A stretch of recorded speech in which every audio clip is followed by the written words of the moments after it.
नमस्कार साथियों, स्वागत है आपका आपके अपने YouTube channel all India talent AIT पर। मैं हूँ रितेश धाकड़ आपके साथ। दोस्तों, आज हम पढ़ेंगे राजस्थानी चित्रकला, जिसको एक बहुत कठिन टॉपिक माना जाता है, जिसको मैं आपको बहुत ही आसान भाषा में समझाने का प्रयास करूँगा। दोस्तों, सर्वप्रथम हम स्टार्ट करते हैं राजस्थानी चित्रकला।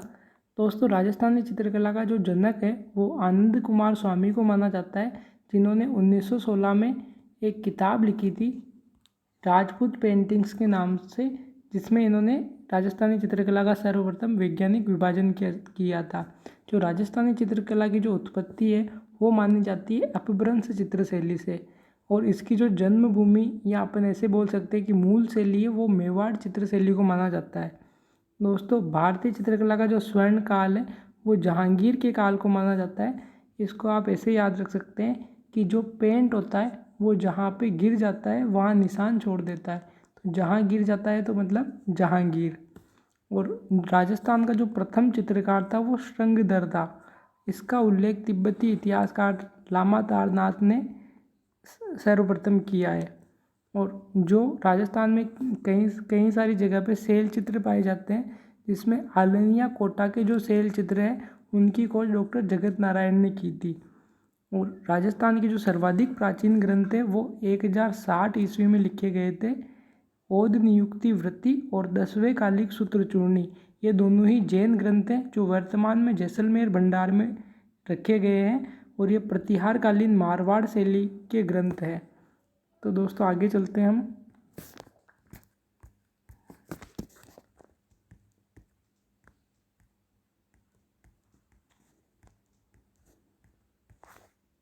आगे हम चलते हैं मेवाड़ स्कूल।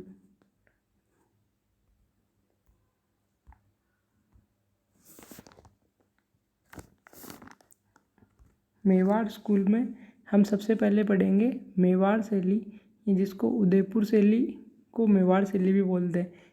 इसको चोर पंचासी का शैली भी बोलते हैं। इसका जो स्वर्ण काल है वो महाराणा जगत सिंह प्रथम के समय माना जाता है, 1628 से 1652 ईस्वी तक।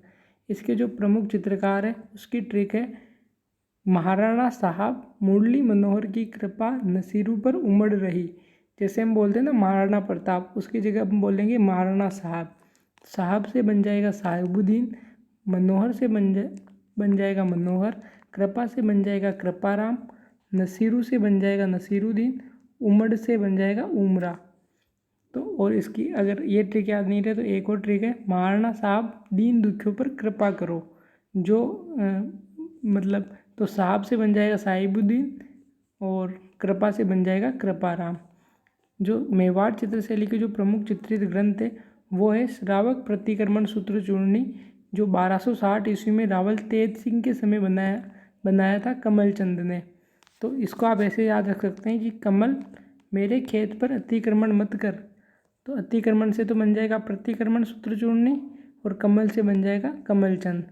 और जो और प्रमुख चित्रित ग्रंथ है वो है गीत गोविंद, भागवत पुराण, सुपासनाथ चरित्रम, कलीला दमना, जो कि मेवाड़ चित्रशैली के प्रमुख पात्र है। और मेवाड़ चित्रशैली के अंदर एक और बात अपने को याद रखनी है, महाराणा जगत सिंह ने उदयपुर में चितेरोरी ओवेरी या इसको बोलते हैं तस्वीरारों कारखानों ये बनवाया था। अब अपन चलते हैं आगे।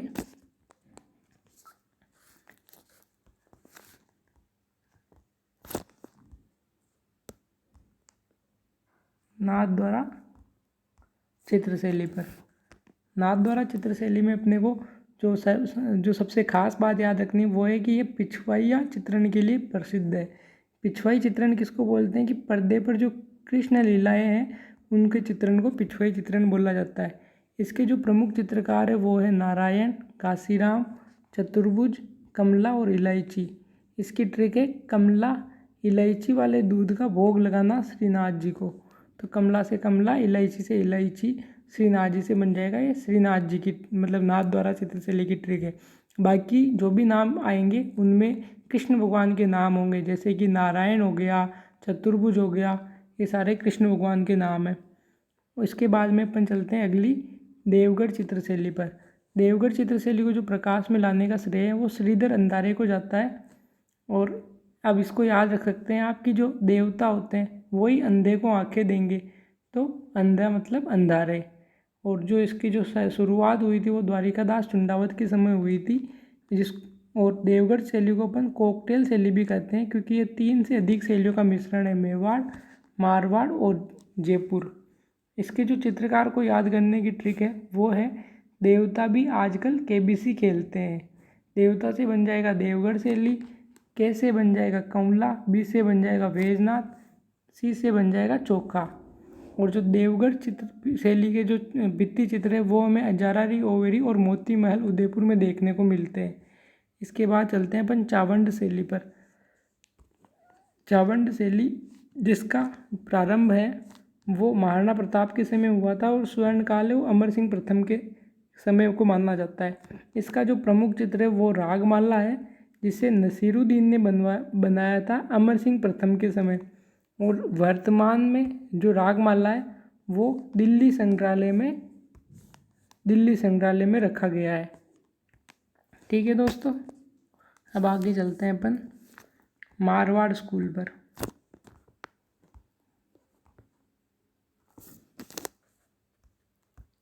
मारवाड़ स्कूल में सर्वप्रथम अपन पढ़ेंगे जोधपुर शैली। जोधपुर शैली का जो प्रारंभ है वो मालदेव के समय हुआ था और जो स्वर्णकाल है वो जसवंत सिंह प्रथम के समय को माना जाता है। और जो इसके जो चित्रकार हैं वो है रामानाथा, छज्जू सेपू, वीरजी, अमरदास, नारायण दास, रतनजी भाटी। तो आप ऐसे याद रखते हैं कि ये चारों जो है, इनको चारों का नाम आपको साथ में याद रखना है। वो जोधा के भाई है, रामानाथा, छज्जू सेपू, और भाई को क्या बोलते हैं अपन, वीर जी। और बाकी अमरदास भाटी, नारायण दास भाटी, रतनजी भाटी, इन सब के नाम के पीछे भाटी लगा हुआ आएगा। और नहीं भी लगा हुआ है तो आपको दास से याद रखना है कि जो दास दासियाँ है वो जोधा बाई के तो रहेंगे ना, तो जोधा बाई से जोधपुर। और ठीक है, और इसके जो प्रमुख चित्र हैं वो है रागमाला, जो कि वीर जी ने बनाया था। बाकी है पंचतंत्र, रसराज, वेली किशन रुक्मणी और ढोला मारू। ढोला मारू दोस्तों आपको पता हो तो मारवाड़ के बहुत ही फेमस प्रेमी रहे हैं। और इसके बाद में आपको याद रखना है कि चोखेलाव महल जो है वो जोधपुर के अंदर स्थित है, जहाँ पे आप भित्ति चित्र देख सकते हैं। अब अपन चलते हैं आगे।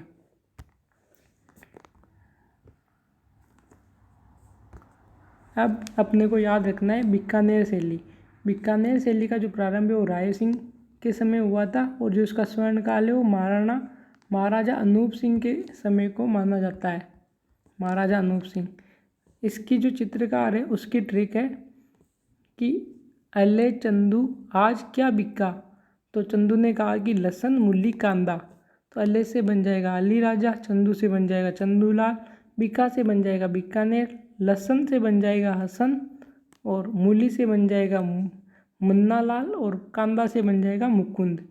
अगर आपको ये ट्रिक याद नहीं रहे तो इसकी एक और ट्रिक है कि आप जो आपको पता हो तो अंग्रेज़ों के समय जो राजा होते थे वो बिक जाते थे, तो अपन उसको पूछ रहे हैं कि अले राजा हसन, रुक कर बता तू कितने में बिका। तो अल्ले राजा से बन जाएगा अली राजा, हसन से बन जाएगा हसन, रुक से बन जाएगा रुकनुद्दीन, बिका से बन जाएगा कि बीकानेर शैली की ट्रिक है। और अब बीकानेर शैली के जो पार्ट है वो है उस्ता कला, जो ऊँट की खाल पर जो मीनाकारी की जाती है उसको उस्ता कला कहते हैं। और मथेरना कला जो होती है वो मथेरन समुदाय द्वारा हिंदू तथा जैन देवी देवताओं का जो चित्रण किया जाता है उसे मथेरना कला कहते हैं। और जो इसके जो प्रमुख चित्र हैं वो भागवत पुराण है, जो महाराजा राय सिंह के समय चित्रित था। ठीक है दोस्तों, अब इसमें आपको और एक और बात याद रखनी है कि जो बीकानेर शैली के जो चित्रकार है वो अपने नाम के आगे उस्ताद लगाते थे, उस्ताद, और वो चित्र पे अपने साइन, अपना नाम लिखते थे। ठीक है दोस्तों, अब अपन चलते हैं आगे।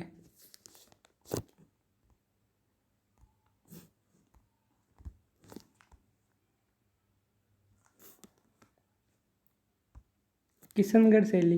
किशनगढ़ शैली जो इसका जो स्वर्णकाल कह सकते हैं इसको, राजा सावंत सिंह के समय था, जो जिसने अपना नाम नागरीदास उपनाम से भी फेमस था।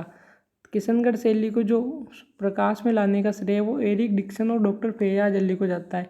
अब आप इसको बोलेंगे किशन किशन मतलब Dixon, Kishan Dixon, Eric Dixon और डॉक्टर फैयाज अली। और जो इसके चित्रकार है वो मोरध्वज, निहाल चंद, अमरचंद, लाडली दास, बदन सिंह, सीताराम, नानक राम। इसको याद करने की ट्रिक है, नानी तो किशनगढ़ से मोड़ लाना, तो ना से बन जाएगा नानक राम, नी से बन जाएगा निहाल चंद, से बन जाएगा सीताराम, मोर से बन जाएगा मोरध्वज सूरध्वज, ला से बन जाएगा लाडली दास, ना से बन जाएगा नागरी दास। और इसका जो फेमस चित्र है वो बनी ठनी है, जिसपे 5 मई 1973 को डाक टिकट जारी हुआ था। और चांदनी रात की संगोष्ठी ये अमरचंद ने बनाई थी। ठीक है दोस्तों, इसके बाद चलते हैं अपन अजमेर शैली पर। अजमेर शैली हिंदू, मुस्लिम और ईसाई तीनों शैलियों का मिश्रण है। क्योंकि आपको पता हो तो अजमेर में अंग्रेज़ों ने भी राज किया है, मुग़लों ने भी किया है, और हिंदू पहले से वहाँ थे ही, हिंदुओं ने भी राज किया है। और जो अजमेर शैली के जो महिला चित्रकार हैं वो है उसना और साहिबा और चांद का। तो आप इसको याद रख सकते हैं कि जो मुस्लिम नाम है वो अजमेर शैली के अंदर आएंगे, उसना, साहिबा, चांद का। ठीक है दोस्तों, और अब आगे चलते हैं जैसलमेर शैली।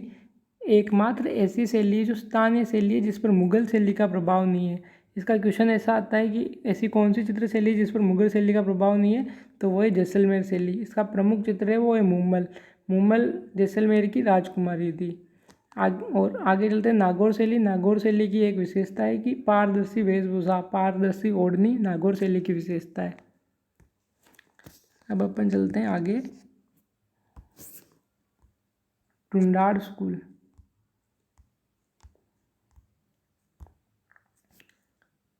टुंडार स्कूल में सबसे पहले जयपुर शैली। जयपुर शैली का जो स्वर्णकाल है वो सवाई प्रताप सिंह के समय को माना जाता है, 1778 से 1803 ईस्वी तक।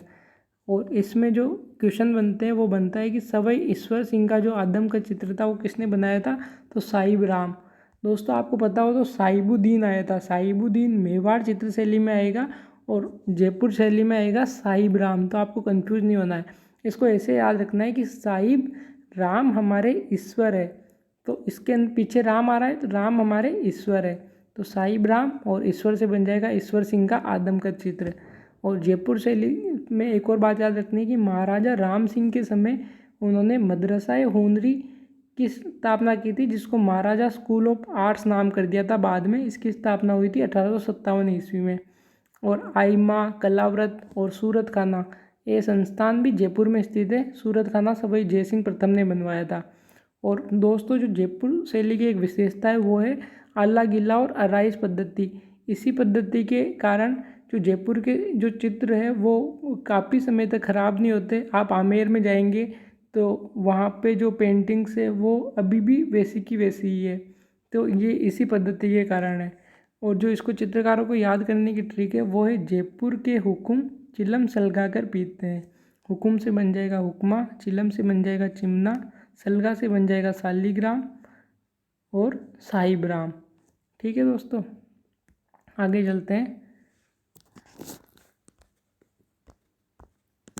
अलवर शैली। अलवर शैली का जो स्वर्णकाल है वो विनय सिंह का माना जाता है। और चित्रकारों की जो ट्रिक है वो है, अब इसके अलवर के पीछे क्या आ रहा है, वर।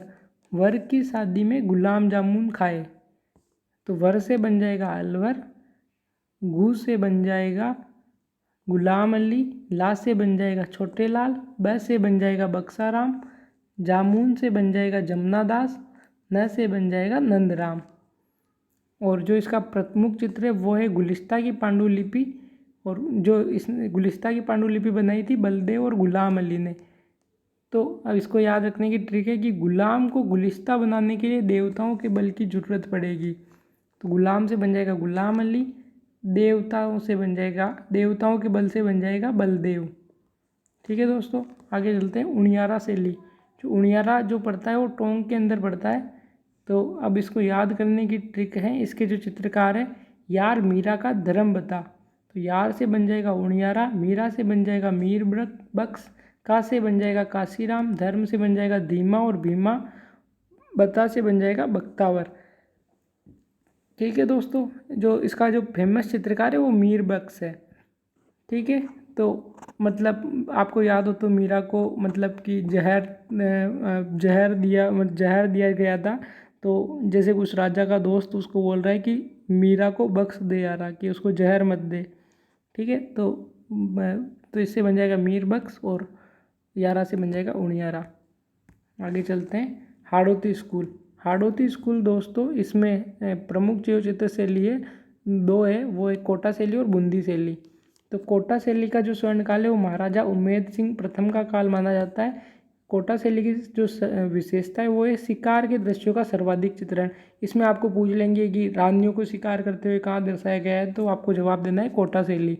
इसके जो चित्रकारों की ट्रिक है वो है कोटा का नूर अलग ही है। आपको पता हो तो दोस्तों की कोटा कितनी सुंदर सिटी है, तो कोटा का नूर अलग ही है। डालू राम की कचौरी खा लो चाहे लस्सी पी लो। तो नूर से बन जाएगा नूर मोहम्मद, डालू राम से बन जाएगा डालू राम, लस्सी से बन जाएगा लच्छी राम। आगे चलते हैं बूंदी शैली। बूंदी शैली में जो पशु पक्षियों का जो सर्वाधिक चित्रण है वो बूंदी शैली में हुआ है। इसमें आपको क्वेश्चन बन जाएगा कि नाचते हुए मोर कहाँ पे है, फुदकते हुए बंदर कहाँ पर है, तो वो आपको बूंदी शैली के अंदर इसका आंसर देना है। तो उम्मेद सिंह ने बूंदी राजमहल में चित्रशाला का निर्माण करवाया था। इसका जो प्रमुख चित्रकार है वो उसकी ट्रिक है सुरजन सिंह आड़ा बूंदी का था। आपको सबको पता होगा सुरजन सिंह आड़ा को बहुत अहम था, तो सुरजन से बन जाएगा सुरजन, अहम से बन जाएगा अहमद अली। तो ये थी दोस्तों चित्रकला की। मैं मतलब मेरे से जितना प्रयास हो पाया मैंने किया आपको समझाने का। ठीक है दोस्तों, आशा करता हूँ आप सभी को समझ में आया होगा। तो ज़्यादा से ज़्यादा इसको लाइक कीजिएगा, अपने दोस्तों के बीच में शेयर कीजिएगा। धन्यवाद दोस्तों, थैंक यू सो मच। और अभी तक अगर आपने मेरे चैनल को सब्सक्राइब नहीं किया है तो सब्सक्राइब कीजिएगा।